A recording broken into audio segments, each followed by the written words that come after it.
Bonjour, c'est une grâce pour moi de me trouver aujourd'hui devant vous pour continuer la série de mes témoignages. La sagesse bantoue dit que c'est de la bouche pleine que la nourriture coule sur les barres. Et la Bible dit que c'est l'abondance du cœur que la bouche parle. Je ne peux pas me taire sans en coupure de conséquences. Le Seigneur m'a envoyé sur la montagne pour le témoigner, pour justifier notre présence dans l'église de son Fils, pour apporter des preuves que son Fils est à l'œuvre dans son église et que le Père travaille avec lui pour notre bien-être spirituel et matériel. Voilà pourquoi aujourd'hui je viens devant vous pour vous apporter un témoignage sur la conversion d'un musulman qui a déjà effectué son voyage à la Mecque et a obtenu son titre honorifique de El Hadj. Cette conversion a fait beaucoup de boom dans les milieux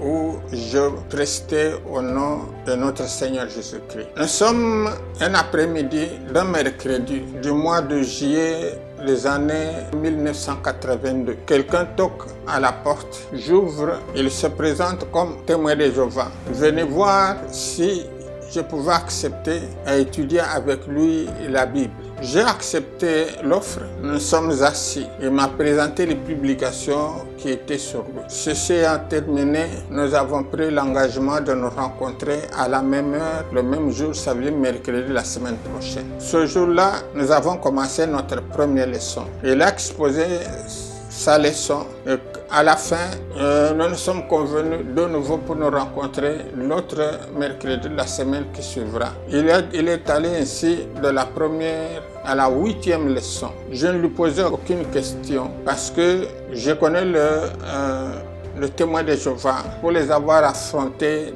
dans les années 70, quand ils avaient comme thème principal la fin du monde dans les années 80. Ayant découvert leur défaillance, je ne pouvais pas craindre. J'ai cru que cet homme était envoyé par le Seigneur pour recevoir sa conversion lui aussi. Alors, après la 8e leçon, il m'a proposé de me joindre à un voisin de la rue avec qui il étudiait aussi la Bible. J'ai accepté volontiers et le mercredi après, donc le premier mercredi du 3e mois, je me suis joint à ce voisin-là. C'est quelqu'un que je voyais passer, avec qui on se disait bonjour, on ne se connaissait pas autrement, mais c'était un musulman de la nationalité nigérienne. Bon, je suis allé chez mon voisin, on a constitué une classe, on a commencé à étudier, on a continué plutôt à étudier la Bible avec le témoin de Jéhovah. 3 mois de cette classe, le témoin de Jéhovah avait organisé une fête de la Sainte Seine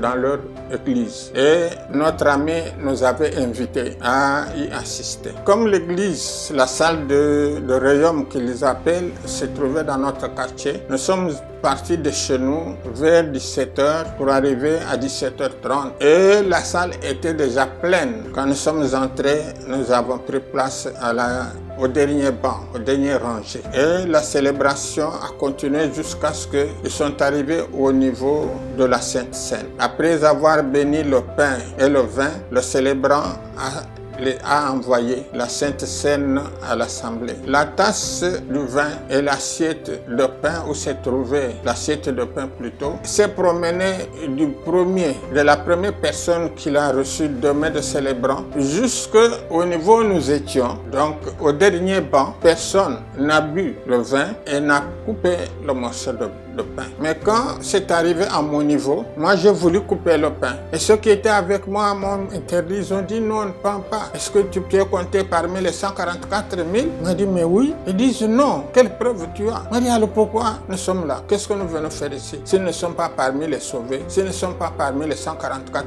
000, je n'ai pas pris, puisque on m'avait interdit de le faire, je n'ai pas pris ni le pain ni le vin. Alors quand nous sommes sortis de cette célébration, j'ai abordé notre ami le témoin de Jéhovah pour en savoir plus. Mais il n'avait pas suffisamment de temps et nous nous sommes donné rendez-vous le mercredi. Et le mercredi qui a suivi, j'ai commencé à lui poser des questions que j'avais depuis la première leçon jusqu'à la dernière. Et les témoins de Jéhovah n'avaient pas de réponses précises bibliques qui pouvaient justifier quoi que ce soit dans tout ce qu'il avait cru avoir enseigné. Et à partir de là, il nous a fui. Il ne venait plus Et moi, j'ai saisi l'occasion pour expliciter, ça veut dire enseigner l'évangile cru de Jésus-Christ qui sauve à notre collègue de classe, le musulman, Eladj, le Nigérien. Le Seigneur a touché mon frère le musulman jusqu'à ce qu'il se convertisse en Jésus-Christ. C'est un homme riche. Il avait une très grande maison. Dans sa maison, il avait un entrepôt. Ça veut dire un dépôt où on déposait les casiers de bière. Il prenait la bière Primus. Et lui, quand il va commander,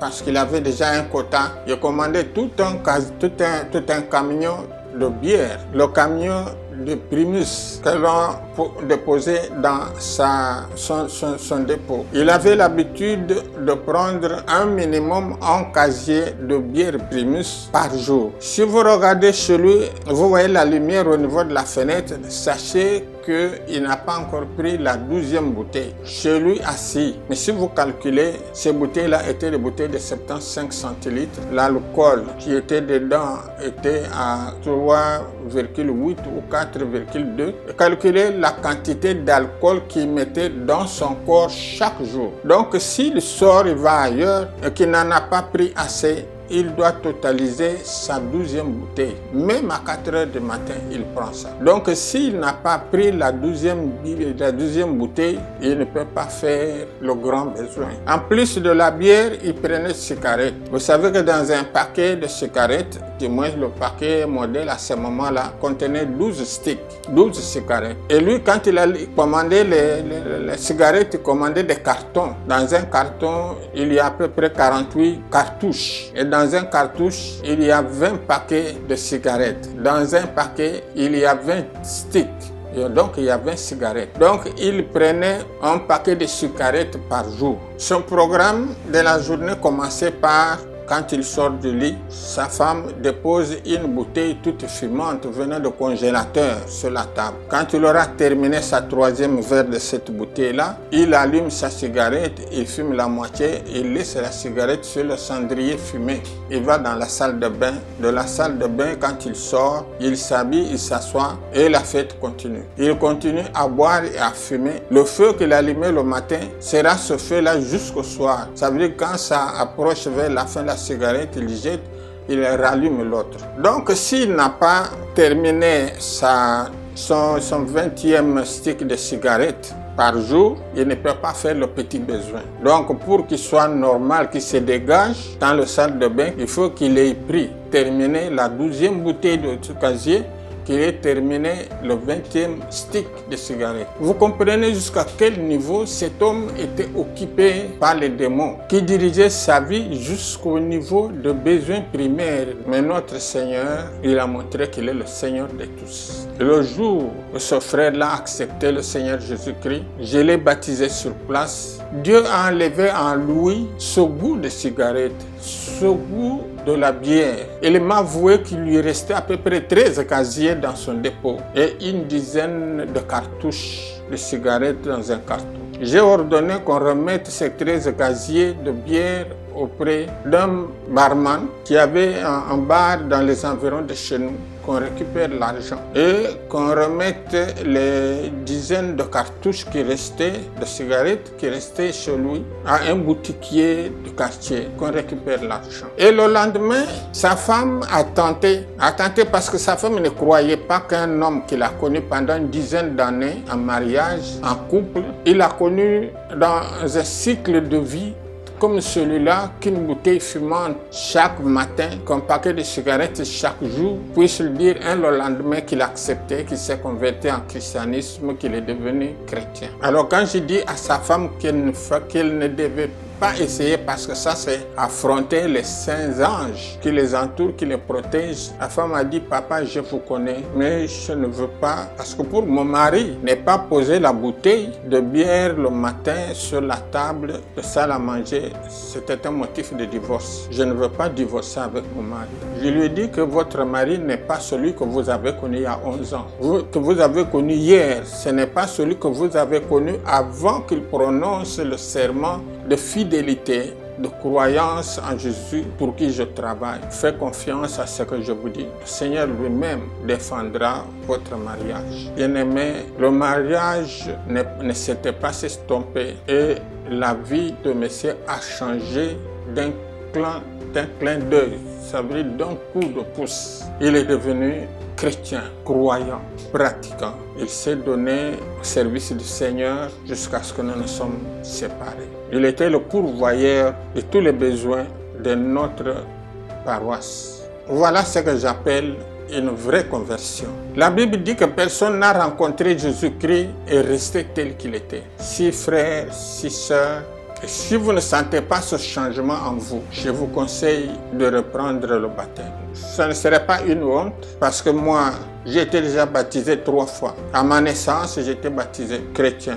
Quand j'ai accepté Jésus-Christ dans l'église prophétique qui m'a permis de connaître le vrai Jésus et me guérir de toutes les maladies que j'avais, j'ai été encore baptisé. Quand je suis allé poursuivre le cours d'évangéliste dans l'église pentecôtique, on m'a obligé d'être baptisé. Malgré toutes les explications que j'avais données, malgré toutes les preuves, on m'a dit c'est oui ou non. Vous vous baptisez, vous vous faites baptiser dans cette église, vous suivez les cours que nous donnons, ou vous refusez de vous faire baptiser, on ne vous accepte pas. Mais comme j'avais besoin de connaître plus l'évangile de Jésus-Christ, de connaître les procédés d'une manière pédagogique, la transmission de l'évangile, j'ai accepté de me faire baptiser. Mais ça ne m'a pas changé.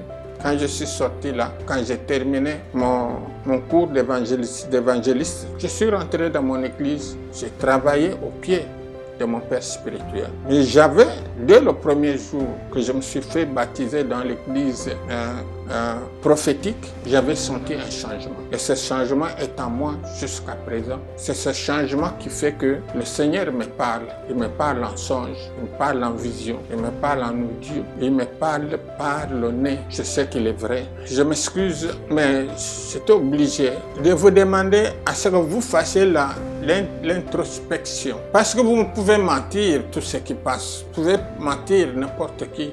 Mais vous ne pouvez pas mentir votre conscience. Si vous n'avez pas encore aménagé ce contact avec le Seigneur Jésus-Christ, cherchez-le. Cherchez à le rencontrer. Quand il verra que vous donnez le meilleur de vous-même pour le rencontrer, il viendra vous rencontrer. Bref, mon discours d'aujourd'hui était pour prouver que lorsque quelqu'un rencontre Jésus-Christ, il change. Ce musulman a changé. Il a accepté le vrai Jésus qui guérit, Jésus qui protège, Jésus qui sanctifie, le vrai Jésus qui donne la vie éternelle. Je vous laisse sur cette exhortation et vous promets comme d'habitude que je vous reviendrai avec un autre témoignage qui raconte des choses que vous avez déjà entendues ou que vous n'avez pas encore entendu, que vous avez déjà vécu ou que vous n'avez pas encore vécu, qui est raconté dans la Bible ou qui n'est pas encore raconté dans la Bible. Mais ce sont des faits que j'ai vécus. Je n'ai pas besoin de les cacher parce que si Dieu l'a fait, c'est pour